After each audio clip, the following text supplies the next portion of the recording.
Eu quero falar algo, eu ia falar sobre o Cristo. Deus me deu uma palavra sobre o Cristo, mas Cristo tem a ver com destino. Então hoje eu quero falar um pouquinho de destino. Porque a gente vê, eu vou ler alguns textos, mas você vê alguns filmes, às vezes, as pessoas falam, não, o seu destino quem escreve é você. Quantos já viram essa frase, já ouviram essa frase em algum filme? Você escreve o seu destino.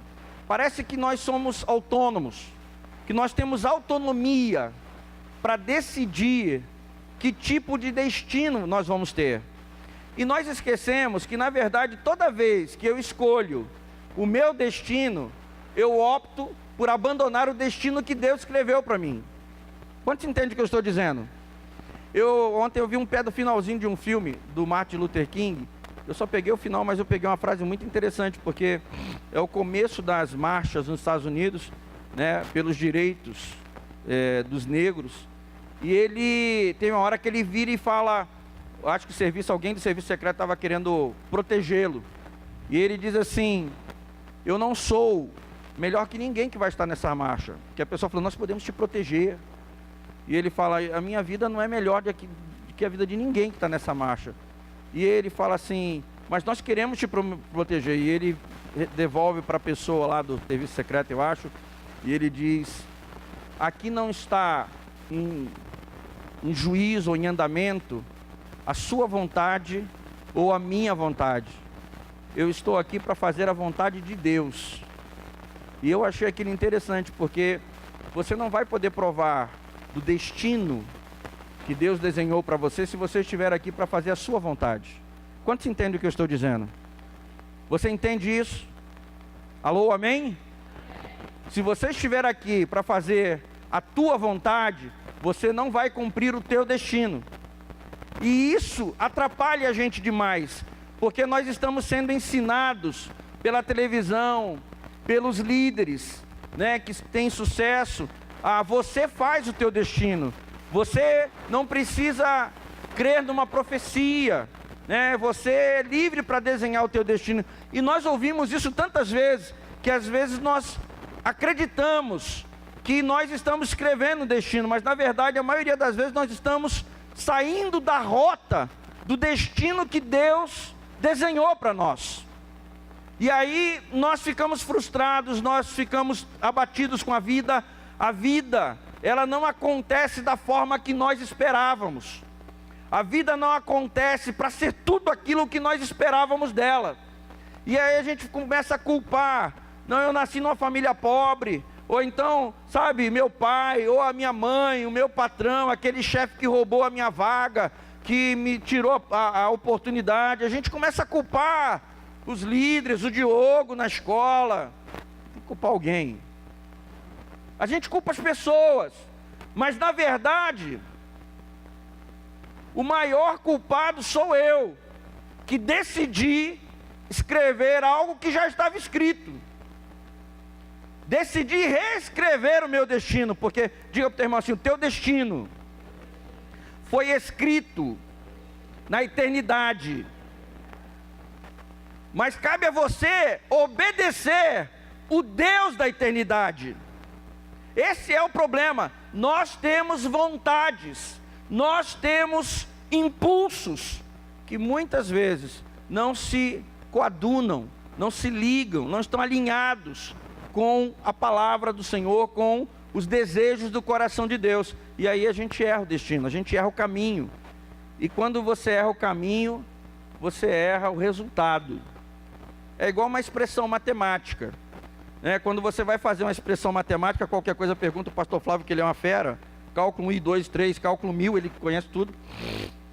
Quando você erra o caminho da expressão matemática, quando você não consegue colocar a expressão matemática na ordem, você erra. Se você inverte o sinal ou inverte os elementos da expressão, você erra o resultado. E é assim com a gente, quando eu erro o caminho, eu erro o resultado. Eu erro o lugar onde eu quero chegar. Olha, eu quero chegar em Caxias, mas como eu errei o caminho, porque eu comecei a reescrever o meu destino, sabe onde eu vou chegar? Eu vou para Nova Iguaçu, Belfor Roxo, eu vou para qualquer outro lugar, mas eu não vou chegar em Caxias. E muitos de nós estão indo a lugar nenhum, porque estão errando o caminho. Quantos entendem o que eu estou dizendo, irmãos? Será que essa vida é a vida que você quer e queria e sonhou? Porque se não for, ainda tem uma esperança. Enquanto você estiver vivo, tem esperança. Mas a gente precisa realinhar com Deus. A gente precisa realinhar com o desenho de Deus. E eu quero ler alguns textos hoje sobre eleição. Diga eleição. Diga, Deus me elegeu para um destino. E o tema da mensagem é exatamente esse. Diga assim comigo: eleito para um destino. Eu fui eleito para um resultado, um destino. Eu quero que você abra a sua Bíblia no Salmo 105. Salmo de número 105.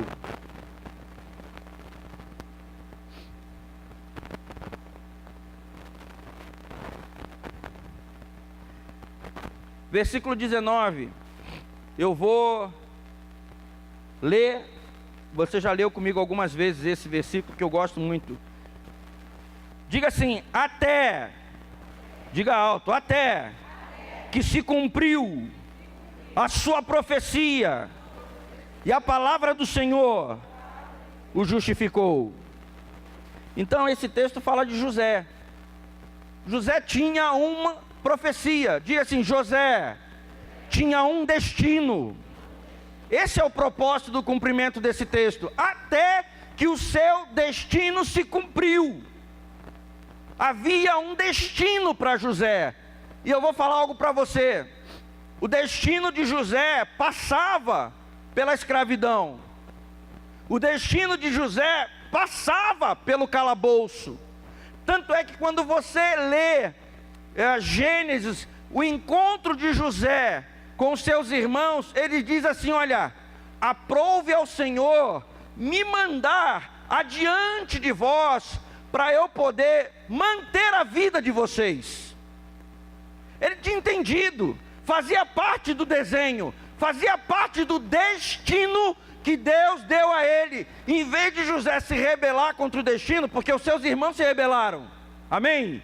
Quando os irmãos de José ouviram os sonhos de José, eles automaticamente se rebelaram contra o destino de José e contra os seus próprios destinos. Você entende o que eu estou dizendo?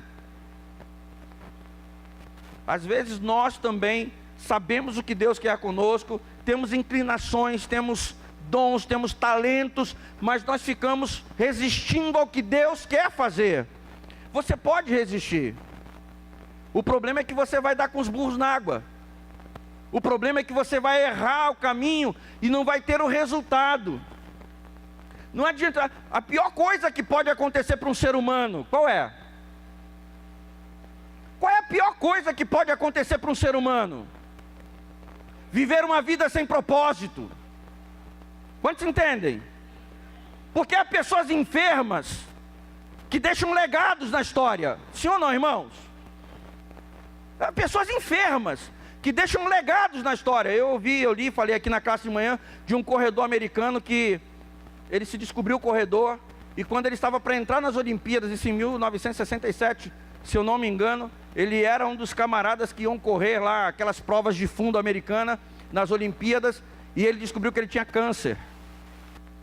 E ele não desistiu do destino dele. Então ele levantou equipes no estado dele, de garotos, para competir. E as crianças, toda a técnica que ele havia desenvolvido, ele começou a passar para as crianças. Depois, ele percebeu que as crianças que tinham problemas, igual os paralímpicos, agora que a gente está falando de Paralimpíada, mas antes não tinha, ele começou a pegar crianças com alguma deficiência e começou a integrar essas crianças nas equipes de corrida, e também já tinha um grupo ali funcionando. Ele morreu 1 ano e 7 meses depois que ele descobriu que tinha câncer, e nesse período ele deixou um legado na cidade dele. E só para você ter uma ideia, fizeram uma votação lá para colocar o nome da escola onde ele dava aula dar o nome dele à escola. E se eu não me engano, haviam 5.570 famílias. E, na verdade, 569 famílias votaram a favor da escola mudar de nome. Logo assim, depois que ele morreu. Uma família, talvez por alguma falta, viajou, não sei o que, não foi. Uma pessoa doente, deixando um legado. Enquanto a maioria desiste de viver quando sabe que tem uma doença. Sim ou não, irmãos? A maioria, quando ouve que tem uma doença, desiste de viver. Abandona o seu destino. E pessoas pobres podem deixar legado? Pessoas pobres podem deixar legado?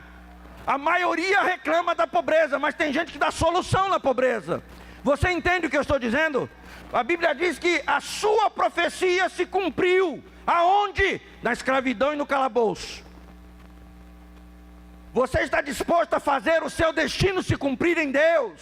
Aquele que Deus desenhou para você? Eu estava lendo uma frase que as pessoas reputam ser de Madre Teresa de Calcutá, eu acho que deve ser. E ela falava assim, olha, a minha ação, a minha atitude no mundo é uma gota no oceano. Mas sem ela o oceano seria menor. Você entende o que eu estou dizendo? Pelo tamanho dos desafios, pelo tamanho da sociedade, nós achamos que a nossa ação não tem impacto na sociedade. Eu quero dizer uma coisa, se você impactar uma pessoa com o destino que Deus desenhou para você, você cumpriu o teu destino. Você entende o que eu estou dizendo? Não é quantidade, é obediência. Eu não sei quantas pessoas, eu não sei o que Deus quer fazer através da tua vida, mas de uma coisa eu sei, Ele quer que você o obedeça e que você cumpra o teu destino. Queridos, eu vou falar uma coisa para você, a gente acha que a gente não tem condições de cumprir o que está dentro de nós. Quantos aqui têm sonhos? Quantos têm sonhos? Todos temos. Talvez você não conte o sonho para a pessoa porque você tem vergonha do sonho, às vezes é grande demais. Eu quero dizer para você, todos nós já temos uma semente, amém? Dentro de nós, amém? Você entende o que eu estou dizendo? Diga assim, e toda semente traz dentro de si o potencial do destino. Você entende o que eu estou dizendo? Abre em Gênesis, Gênesis 1. O que nós estamos falando? Versículo 11. E disse Deus, produza a terra relva, ervas que deem sementes, e árvores frutíferas que deem frutos segundo a sua espécie, cuja semente esteja nele. E a Bíblia diz, e assim foi. Produz o quê? Relva e ervas, e depois árvores frutíferas. Agora, deixa eu lhe dizer algo. O destino é a árvore frutífera. Amém? Você entende isso? Agora, ele está contido na semente. Você entende o que eu estou dizendo? O destino é a árvore frutífera. Agora, o destino da árvore frutífera está contido na semente. E aí a gente pega, às vezes, árvores gigantescas e uma semente pequena. Não é assim? Você pega um jambo, você pega um jamelão, são sementes pequenas, e a árvore é gigantesca. Então, não tenha problemas com o tamanho da semente. O problema não é a semente, ela já está em você. O problema é você cuidar da semente para que ela cresça e produza o fruto que Deus desenhou para que ela dê. Você entende o que eu estou dizendo? Queridos, eu planto as minhas árvorezinhas lá, no meu pomar. E é muito interessante, porque eu estou comprando as árvores, mas eu plantei uma macieira de uma maçã que estava na minha geladeira. Aí todo mundo fala assim, não vai crescer. Está crescendo. Eu vou lá, da mesma forma que eu trato as outras árvores, e ela já está desse tamanho.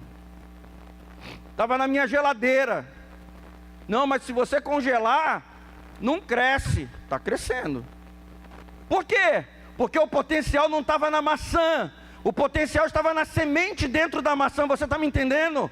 O potencial não está na minha casca. O potencial não está se você é alto, baixo, gordo, magro, amarelo, cor de rosa choque. Se você tem escolaridade, não tem. O potencial está dentro de você, para que o teu destino se cumpra. Você entende o que eu estou dizendo? Eu não estou falando para você não estudar, eu não estou falando para você não se preparar, eu não estou falando isso aqui não. Mas eu estou dizendo para você que nós vemos hoje, as histórias de superação que nós vemos no nosso país, são de pessoas que muitas vezes não fizeram curso superior e fizeram grandes empreendimentos no Brasil, sim ou não? Como tem também os que fizeram curso superior e também fizeram grandes obras no Brasil. Se eu puder me preparar, melhor ainda. Mas você não pode desprezar quem você é. Você está entendendo o que eu estou dizendo? Você não pode não ter fé. Fé não é uma qualidade dos cristãos. Fé não é um domínio cristão. Porque Paulo estava pregando e tinha um homem do outro lado da rua que não era cristão e que estava ouvindo a palavra de Deus pela primeira vez. E Paulo disse, vendo Paulo, a Bíblia diz que aquele homem tinha fé. Ele tinha o quê? E ele não era cristão. Você entende o que eu estou dizendo? Fé não é um domínio nosso. Por isso que existe um Bill Gates. Porque fé não é um domínio cristão. Eu não ouvi você falar que Deus pode te usar, alguma coisa assim. A gente ouve essas coisas e fica chocado. Eu quero dizer para você, não é para ficar chocado. É para dizer, eu quero ser um destes. Eu quero cumprir o meu destino. Eu não quero passar pela vida sem nenhum propósito. Você entende? Você pode passar por essa vida sem escrever nada, sem significar nada, mas vai ser uma escolha sua. Não vai ser uma escolha de Deus. Porque a Bíblia diz, abra lá no Salmo 139, vamos ver. Quando eu me submeto ao Senhor,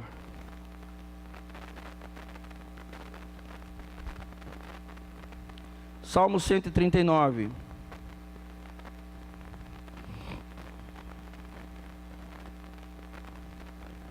Versículo 16. Os teus olhos viram o meu corpo ainda informe. Repita assim comigo, todos os meus dias foram ordenados, e no teu livro foram escritos, quando nenhum deles havia. Todos os meus dias foram ordenados, né? Foram colocados em ordem. O meu destino foi escrito na eternidade, e o meu destino foi escrito por Deus. Agora eu tenho que aprender a viver o meu destino. Senão eu vou viver uma vida de segunda sem ter necessidade disso. Porque eu tenho certeza de uma coisa. Eu posso te deixar aqui plena certeza que Deus não escreveu nada ruim a teu respeito. Você entende o que eu estou dizendo? O problema é que nós olhamos as circunstâncias e falamos assim, não, ter câncer é ruim. Não, é ruim, né? Dói, dizem que o câncer é terrível. Mas Deus pode usar o câncer para glorificar o teu nome e o nome dele. Entende o que eu estou dizendo? Deixar um legado teu e glorificar o nome dele. Mostrar, olha, está aqui, ó. Alguém que teve câncer e não abandonou o destino por causa do câncer. Está aqui alguém que foi pobre e não abandonou o destino dele por causa da pobreza. Está aqui alguém que foi criado numa situação muito difícil, mas se levantou e foi viver o sonho que Deus tinha colocado no coração dele. Você entende o que eu estou dizendo? Amém? Nós somos essas pessoas. Não há super-homem, Deus não criou ninguém, Deus não trouxe ninguém de Krypton para a terra. Você entende isso? Não há super-mulheres, não há uma Amazonas como a Mulher Maravilha, que, como disse o Diogo, né, coisa mais louca do mundo, a mulher fica num avião invisível, mas ela aparece. Contrassenso, né? Vou ficar invisível, aí o avião fica invisível, mas ela fica aparecendo, atira nela, né? Meu avião vai ficar invisível para ninguém. Foi você que falou isso comigo? Não sei se foi você ou foi a Sara. Alguém falou isso comigo, eu falei, é verdade, eu nunca tinha pensado nisso. A Mulher Maravilha fica invisível, não é? No avião dela, mas ela fica visível. Atira nela. Mas vamos voltar aqui para a pregação, né? Senão a gente vai começar a falar de super-herói. Diga para o teu irmão assim, eu estou sentado ao lado de um herói ou de uma heroína que ainda pode não ter se manifestado, amém? Amém? Talvez você ainda não manifestou o que está dentro, a semente que tem dentro de você. Mas você precisa permitir que essa semente, ela brote, ela germine. Eu ganhei um limão grandão. Eu falei isso aqui esses dias, mas só para poder...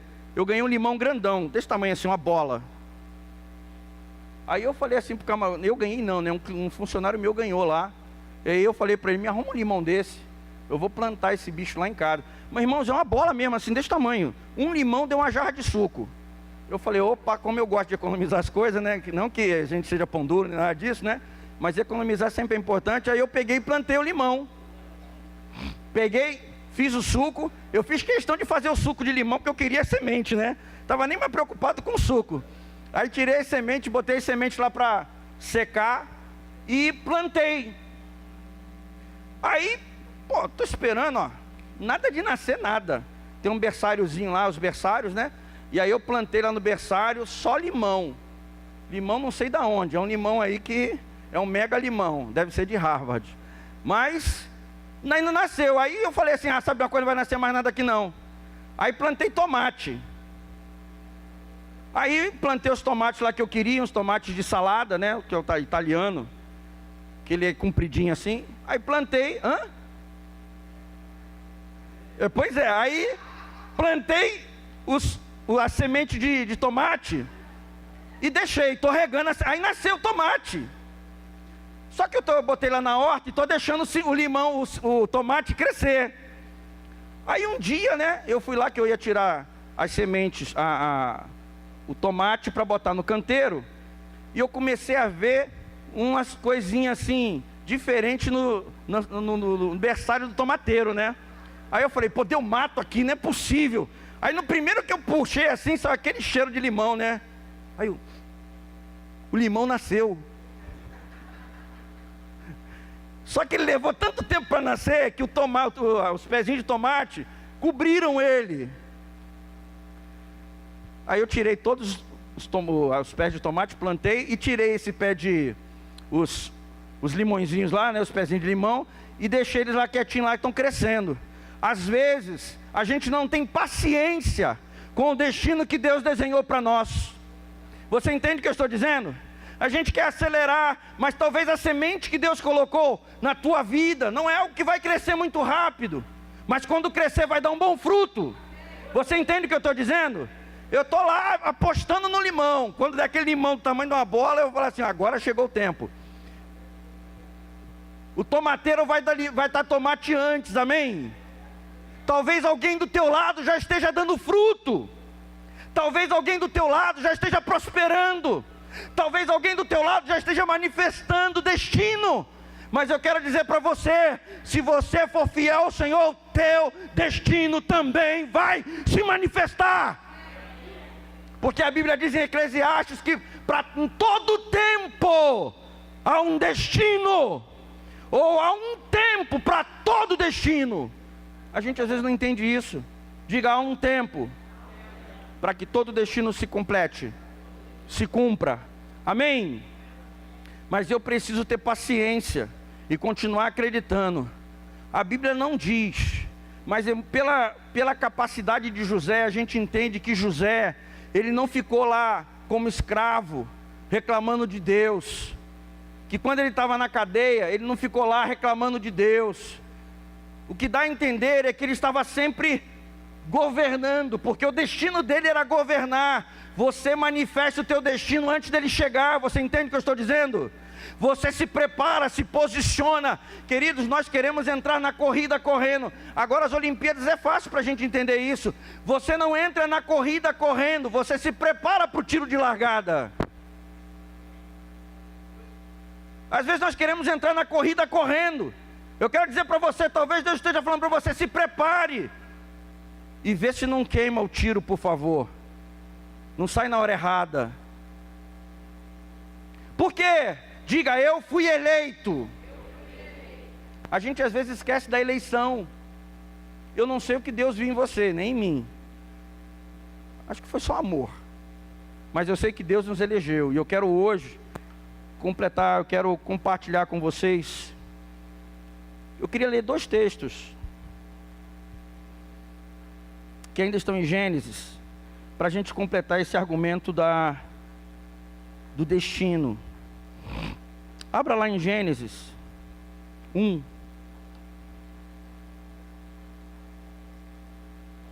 Um 26. Eu achei essas 2 palavras muito interessantes. Então disse Deus: façamos o homem à nossa imagem, conforme a nossa semelhança. Só até aqui. Esse texto aqui, essa palavra façamos, esse verbo fazer aqui é assar, ou achar, que significa dar forma com um material que já existe. Eu quero que você grave isso, dar forma com um material que já existe. Agora, no versículo 27, olha o que ele diz. Assim Deus criou o homem, a sua imagem e semelhança. A imagem de Deus o criou. Só até aqui. Diga assim, bará. Diga bará. Que significa criar, no hebraico. E significa trazer à existência. Aqui tem uma coisa interessante para nós. Deus não criou o homem do pó da terra. Deus formou o homem do pó da terra. Quantos entendem o que eu estou dizendo? Antes de você existir, Deus te trouxe à existência. Deus planejou você e trouxe você à existência. Então, Deus criou o homem, Deus trouxe o homem à existência para ser a sua imagem e a sua semelhança. Agora, Deus estava criando o homem num plano físico. Então Ele deu forma física. Deus pega o pó da terra, digo barro, água e terra. Porque você não faz barro só com terra. Tem que ter uma aguinha ali misturada, não é assim? Quantos entendem? Para você moldar. E aí Deus deu forma. Diz Ele fez. Diz assim, o Senhor fez. Deu forma. Depois que Ele trouxe a existência. Eu quero que você entenda isso. Por que isso é importante para nós? Porque Deus não teve o esforço. Deus não teve a criatividade de trazer à existência algo que não existia e depois dar forma para transformar esse ser num perdedor, para transformar esse ser em alguém que não ia cumprir um propósito sobre a terra. Deus não criou um ser para ter resultado zero. Deus não criou um ser. Você está entendendo o que eu estou dizendo? O único ser na Bíblia, que a Bíblia diz que Deus pôs as mãos para criar, foi o homem. Então Deus cria um ser que não existia antes. Deus dá forma a esse ser e diz, você vai ser a minha imagem e a minha semelhança. E aí Ele faz isso tudo para que a gente viva uma vida sem propósito. Você acha isso certo? Você acha que Deus te criou para não ter propósito, para não ter resultado, para não avançar no teu destino? Sim ou não, irmãos? O que você acha? Não, Deus te criou. Levante sua mão e diga assim, Deus me criou e me deu forma para um propósito. Amém? Para um propósito. Eu não estou de passagem, eu não estou tirando férias, eu estou aqui para cumprir um propósito que Deus desenhou para a minha vida. Se você não fizer isso, a gente passa pela vida pagando contas. Quando tem dinheiro.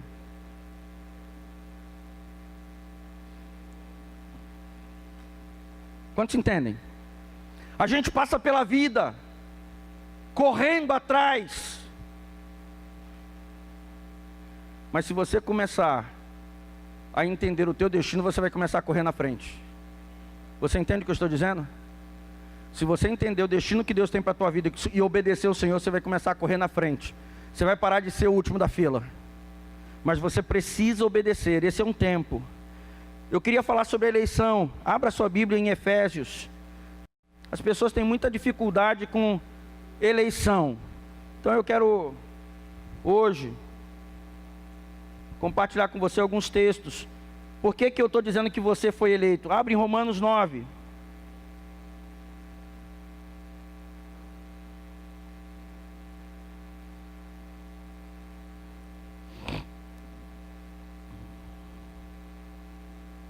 Versículo 9 diz assim: pois a palavra da promessa é esta: por esse tempo virei, e Sara terá um filho. Não somente esta, mas também Rebeca, quando concebeu de um só, Isaque, nosso pai. Contudo, não tendo eles ainda nascido, nem tendo feito bem ou mal, para que o propósito de Deus, segundo a eleição, ficasse firme, não por causa das obras, mas por aquele que chama, foi-lhe dito a ela: o maior servirá o menor. Como está escrito, amei a Jacó e aborreci a Esaú. Eu não vou ler ele todo, depois você lê ele em casa, que ele vai falar sobre as pessoas questionarem Deus, né? Ele sendo olheiro e a gente fica lá questionando Deus. Por que tu faz assim na minha vida? Quando a gente começa a questionar Deus, a gente começa a entrar por um caminho muito perigoso. Isso é rebeldia. Sansão não pôde cumprir o propósito dele porque ele foi rebelde. Quando falaram para ele, olha, o menino vai ser nazireu, não vai passar navalha, não vai tomar vinho, bebida forte, né? Ele vai ser assim, assim, assado. Quando Sansão cresce, ele começa a fazer o quê? O que ele queria. Essa é a síndrome do eu sou dono do meu nariz. Você pode até ser dono do seu nariz, mas vai ser a única coisa que você vai ser dono na sua vida. Guarda ele. Você está entendendo o que eu estou dizendo? Você só vai mandar no seu nariz, porque no resto da sua vida quem vai mandar são os outros. Quantos entendem? Síndrome do eu sou dono do meu nariz. Pode ser, mas é o único lugar que você vai colocar o dedo. Você está entendendo o que eu estou dizendo? E não é uma coisa boa ficar colocando o dedo no nariz toda hora, né? É falta de educação. Quantos entendem? Quantos entendem? Não, eu sou dono do meu nariz. Seja. Eu prefiro que o Senhor seja dono do meu destino. Eu acho que Ele é bem mais inteligente do que eu e você. Tem uma pontinha de, sabe? Eu acho. E você acha o quê? Não, mas eu sei tudo da vida. Você só pode... Mas eu tenho um destino. Tem. Mas você só pode colher o que planta. A lei do destino não se sobrepõe à lei da semeadura. Quantos entendem? Repete para o teu irmão, diga assim, a lei do destino não se sobrepõe à lei da semeadura. Então o que eu semeio eu tenho que colher.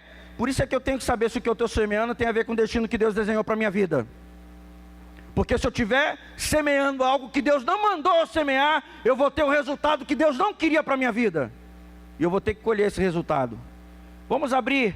Abre em Efésios. Eu quero começar a andar mais rápido para a gente agora terminar. Efésios 2.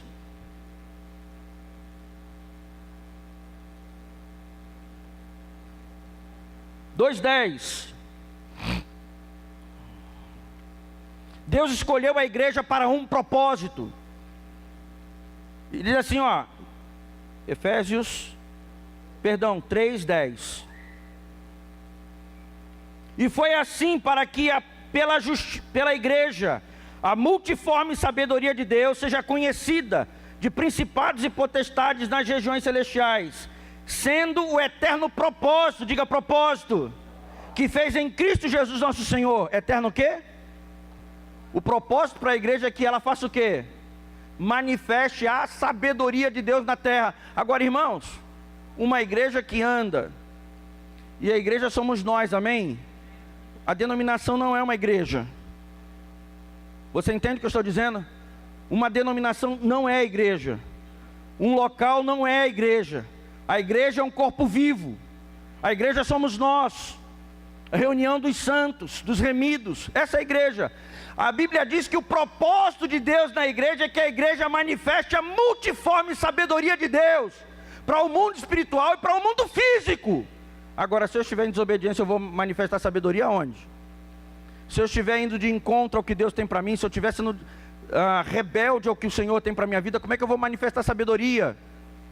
Por mais que eu seja inteligente, você pode ser inteligente e não ser sábio. Você entende o que eu estou dizendo? Alô? Amém? Você pode ser muito inteligente e não ser sábio. Nós olhamos para alguns homens muito inteligentes sobre a terra que não têm sabedoria alguma.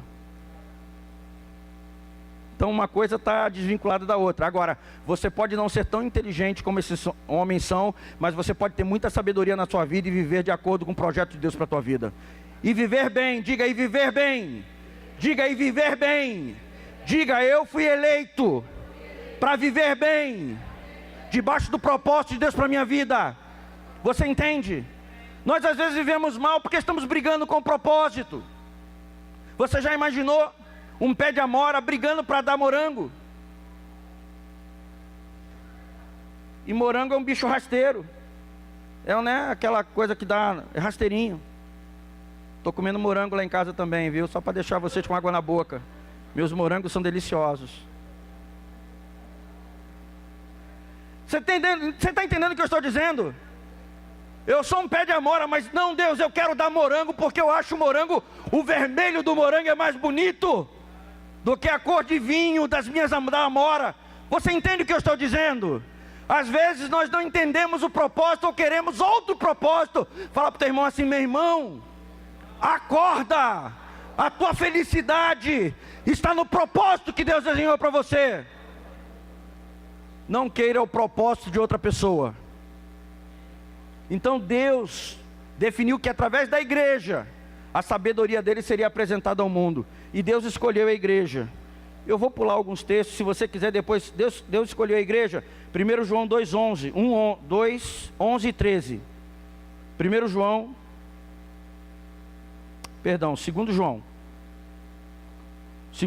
11 e 13. Você vai ver sobre a eleição da igreja. Ele diz: a senhora é eleita. Ele está falando da igreja. Abre em 1 Tessalonicenses, porque nós temos ceia, eu quero acelerar aqui para a gente. 1 Tessalonicenses.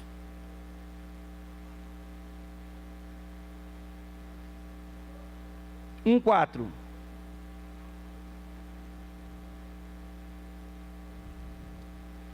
Olha o que Paulo diz: reconhecendo, irmãos, amados de Deus, o quê? A vossa eleição. Reconhecendo o quê? A vossa eleição. Diga: eu fui eleito para um propósito. Eu não fui eleito para não fazer nada. Amém? Mas eu tenho que reconhecer que eu fui eleito. Às vezes a gente tem essa humildade religiosa. Não, você acha mesmo que Deus me elegeria? Eu quero dizer para você que Deus comprou as minhas ações, porque Ele acredita no resultado que eu vou dar. Você entende o que eu estou dizendo? Levanta sua mão e diz assim: eu sei que Deus comprou as minhas ações. Você está entendendo? Deus é um grande investidor na sua empresa, na empresa chamada Edivar. Põe o teu nome. Você está entendendo o que eu estou dizendo? Deus é um grande investidor em você, por isso Ele te elegeu. Abra lá em 2 Tessalonicenses 2, versículo 13. Mas devemos sempre dar graças a Deus por vós, irmãos amados, pelo Senhor.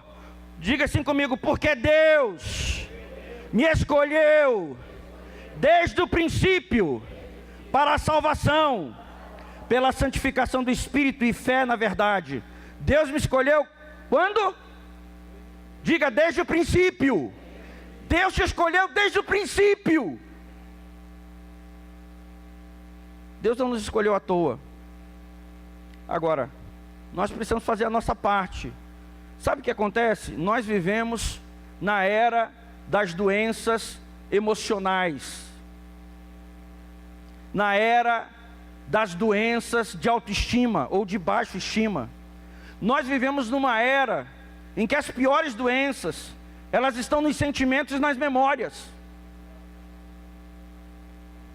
Mas é aí que o diabo te encarcera. É aí que você fica preso. Porque entra a síndrome do coitado, entra a síndrome do azarado, entra a síndrome das pessoas que não podem sair das situações que estão vivendo. Mas não é isso que a palavra de Deus diz. Você precisa, diga para o teu irmão assim: você precisa, mas diga com autoridade de um filho, de uma filha de Deus. Diga: você precisa se levantar, diga com coragem, com ousadia, para viver o destino que Deus tem para você. Tem que ter coragem, tem que ter ousadia, para dizer: eu me levantarei, e vou sacudir o opróbrio da minha vida. Você entende? Eu vou sacudir da minha vida o jugo daquele que escraviza. Nós nos acomodamos a viver debaixo de jugo e escravidão. Deus não me escolheu para ser escravo. Deus não me escolheu para ser escravo. Deus não me escolheu para ser encarcerado. A palavra dele diz que ele me escolheu para reinar em vida. Tem que estar no teu espírito. Tem que estar no teu espírito. Ou então ele não é Deus, ele é uma religião. Nós temos medo de crer. Medo de crer. Queridos, eu vou falar uma coisa para você.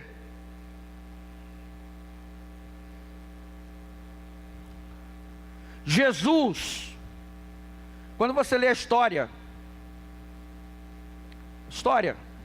secular, você vê, dizem, né, que Cortés, quando chegou no México, ele queimou os navios,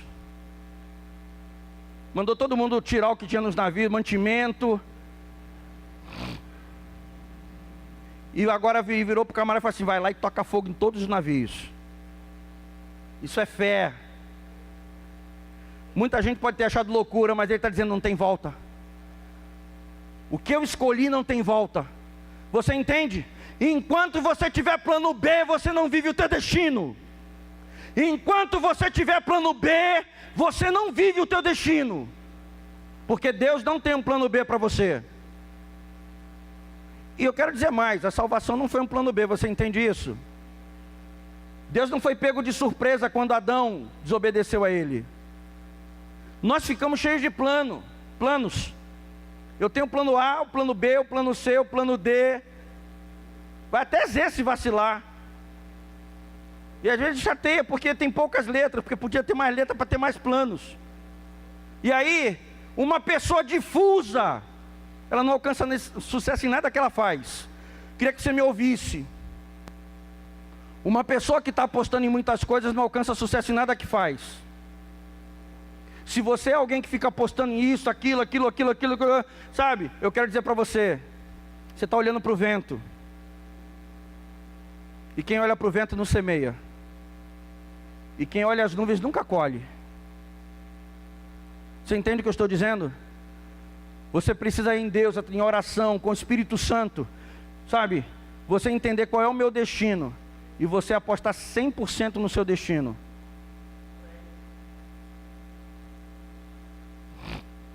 É que nós temos mais dúvida do que fé. E aí a gente aposta num monte de coisa. E aí sabe o que acontece? O resultado vem muito minguado. Para a vida. Queridos, o resultado é para a vida. O dia José não quis. Se José tivesse um plano B, ele teria dormido com a mulher de Potifar. Você entende o que eu estou dizendo? De novo não, violão.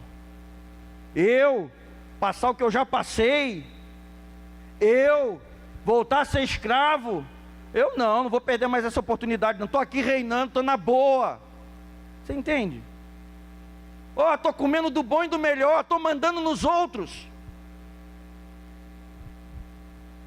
Mas José sabia do destino dele. O meu destino não é a casa de Potifar, eu estou aqui de passagem. O meu destino é o governo. O meu destino é o trono. Agora deixa eu falar uma coisa para você. Quando a Bíblia diz muitos são chamados e poucos escolhidos, tem a ver também com o que a gente está fazendo para ser escolhido. Não dá para ser o burrinho do Shrek só gritando: me escolhe, me escolhe. Você tem que fazer a tua parte. Você tem que crer. Você tem que botar, sabe, eu não sei, sabe aquela coisa de você pegar o que você tem e investir no teu destino? É assim que um destino dá certo. Não tem, sabe aquela coisa, a impossibilidade de não dar certo. Por quê? Porque senão eu quebrei. Eu investi 100% da minha energia, de quem eu sou, no destino que Deus tem para a minha vida. E aí ele vai andar. Mas enquanto Deus nos vê titubeando, será que é? Será que não é? Nós vamos continuar tendo um resultado ruim. Repita assim comigo: eleitos para um novo modelo de vida. Abra lá em Efésios.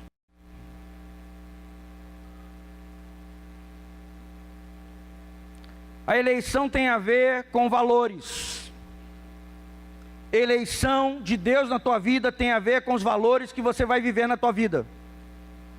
Nós queremos ser eleitos. Amém? Você crê na sua eleição? Eu creio. Mas Sansão era eleito.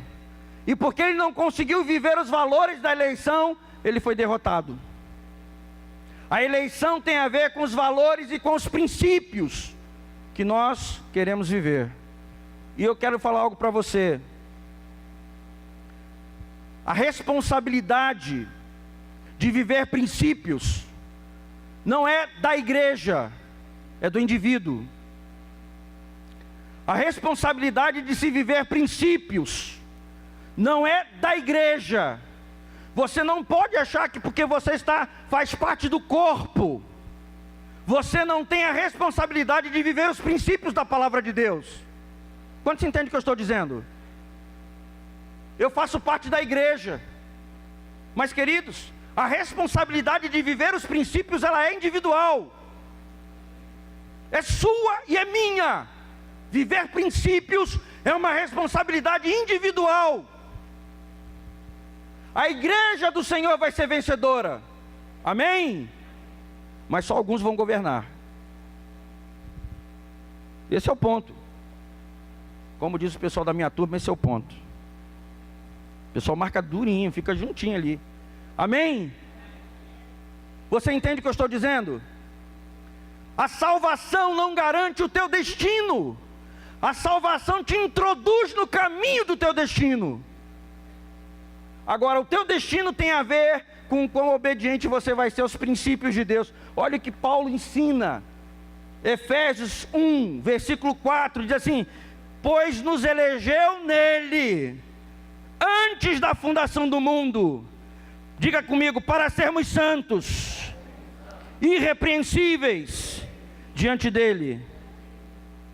Para sermos o quê? Irrepreensíveis. Nos elegeu nele, antes da fundação do mundo. Para quê? Para sermos santos e irrepreensíveis. Por isso que a igreja não manifesta um nível de vitória que Jesus manifestou. Você entende? Eu tenho a mesma eleição que Jesus tem, só que eu ainda não vivo os princípios como ele viveu. Por isso eu não tenho a mesma manifestação de vitória que ele manifestou. Você entende o que eu estou dizendo? Nós queremos a vitória sem manifestar os princípios. Aí você vai falar assim, mas e o pessoal que está longe de Deus? Queridos, aí é um problema de muito esforço, muito trabalho, e o trabalho é recompensado muitas vezes com sucesso, mas o problema é o final. Eu não estou falando disso. Você pode ser próspero sem ser cristão. Você pode ser próspero sendo a pessoa mais ímpia do planeta. Quantos entendem? Aliás, há muitos homens riquíssimos no planeta que são iníquos, ímpios, a 10ª potência. Agora a Bíblia diz que o juízo sobre esse já está lavrado. Não me cabe. Eu estou te ensinando a viver uma vida próspera em Deus. O meu corredor é esse. Eu vejo pessoas muito prósperas de tudo quanto é espécie. Eu não tenho nenhuma vontade de ser próspera como aquelas pessoas. Pelo menos daquele jeito, com aquele formato, com aquele modelo. Eu estou te dando o modelo da palavra de Deus. Amém? Abra sua Bíblia em Colossenses. Para a gente... Colossenses 3.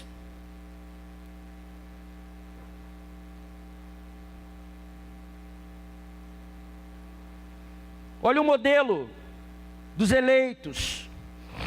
Versículo 12.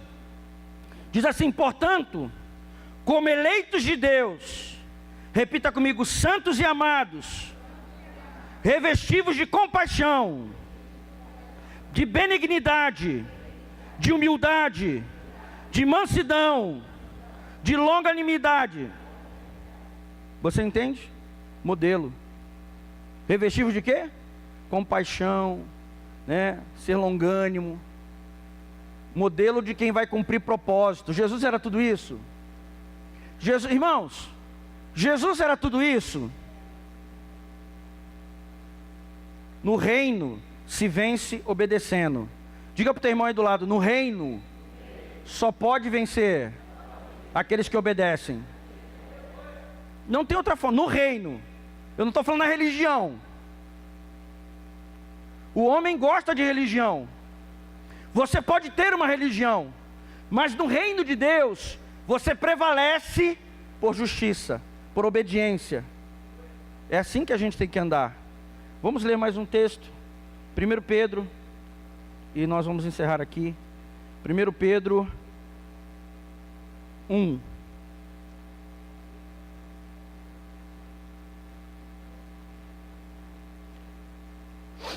Primeiro Pedro 1, versículo 2. Eleitos segundo a presciência de Deus Pai, na santificação do Espírito, para o quê? Diga, para a obediência. Diga, para a obediência. Eleitos para a obediência. A tua eleição não é para que você viva segundo o teu bel prazer. A tua eleição não é assim, igual uma vez salvo, salvo para sempre. Não é isso que eu estou pregando aqui hoje não, viu? Porque a eleição tem a ver com princípios. Senão o máximo que você vai manifestar é salvação. E vai ter uma vida sendo derrotada, sabe, pelas circunstâncias, pelos demônios. Enquanto você viver, eu não estou falando de uma vez salvo, salvo para sempre. Eu estou falando que eu fui eleito para viver um destino, debaixo de princípios. Para isso eu fui eleito, e ser um vencedor sobre a terra. Amém? Você sabe, e eu estou realmente, eu vou só aguçar você. Ontem Deus falou algo interessante aqui comigo, sobre algo que Jesus viveu. E eu vou deixar você com essa, para a próxima pregação, que eu não vou estar aqui acho que vai ter três domingos que a gente não vai ver. Mas domingo que vem, quem prega profetiza, eu quero... Domingo que vem não, sábado que vem. Diga assim para o teu irmão: você sabia que enquanto Jesus era vivo, ele era vencedor? Mas depois que ele morreu e ressuscitou, ele se tornou mais que vencedor? Você entende? Mas eu vou te explicar isso pela palavra, tá? Porque tem o caminho das pedras. Esse é um tempo da gente aprender por que Jesus foi mais que vencedor. E tem a ver com o que Paulo fala em Coríntios. Mas isso fica para a próxima pregação. Eu queria que você fechasse os teus olhos.